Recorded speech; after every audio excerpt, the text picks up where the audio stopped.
Hey everybody, Jake with CPR Adventure. The wind has died down a little bit, so I thought I'd come outside before I have to clean up my backyard and do a little 60 seconds of safety. This is going to be the extended version for you all because I want to talk a little bit about what's going on right now with the weather and how to have some safety with the wildfires and kind of how to be prepared. So a few of you guys have reached out just to make sure that I'm doing okay. I appreciate that. Yeah, I'm doing great. Not up there. The fire department that I work for is send a unit up there. I'm sure they're working hard, but yeah, what a mess. So just want to do a little bit of understanding of what's going on in a wildfire. Why does it get so big when it's windy and all that kind of stuff?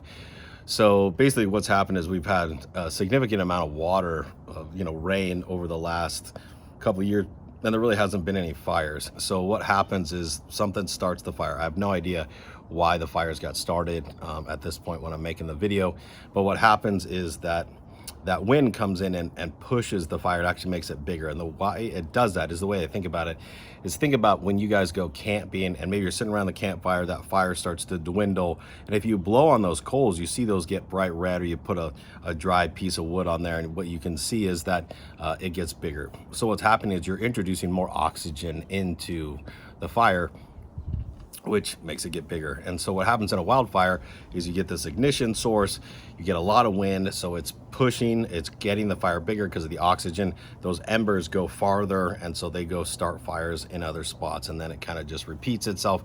Then in a place like Malibu, where the hills like this really steep, you get a fire down here, the heat wants to go up, so it ends up going up the hill to where the fire is pushing it. So it's just a big mess all the way around. But my concern is actually for you guys. So how can you be safe? So one of the things is that you want to just make sure that around your house that there are very limited combustibles. And what I mean by that is there something next to your house that if an ember were to fall into, it's not going to get big. So would be like a pile of firewood, for example. A pile of firewood right next to your house would not be a good idea, because if that ember gets in there, it can get really big. So you want to make sure that any of that stuff, you could be, you might be storing cardboard, or you might have just whatever it is that you think that is combustible, really shouldn't be next to your house.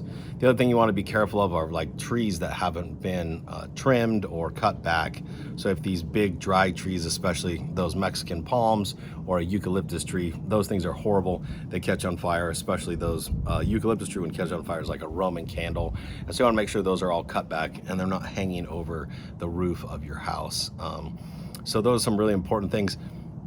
The other thing is that if a fire does show up that's close to you, you obviously need to have a plan, an evacuation plan, how you're going to get out. What are the things that you're going to bring with you that you're going to feel safe with? One of the things that a lot of people forget are their medicine. And so if everybody is looking to get out and all of that, you might not be able to have access to your prescription medication for a while. So I want to make sure that you have enough of that with you when you go. And then obviously closing all of the windows. And a lot of times what happens when we get these brush fires, when the structures catch on fire, it's because an ember gets into the attic. And so on a lot of homes, you're going to notice like right up in the eaves, there's going to be a little mesh, and that lets, when it gets hot, it lets the hot air out of your attic and things like that. But those embers can get in there. So if you're really wanting to be prepared ahead of time, is what you would do is you would go and you would cut a piece of wood or a piece of plastic or something, so the ember can't actually get into your attic. So just a couple of things on how to be safe here when there is a wildfire. I'm going to do a video maybe in a week or two on how to make really the most inexpensive kind of home air filter, because those stupid things are expensive.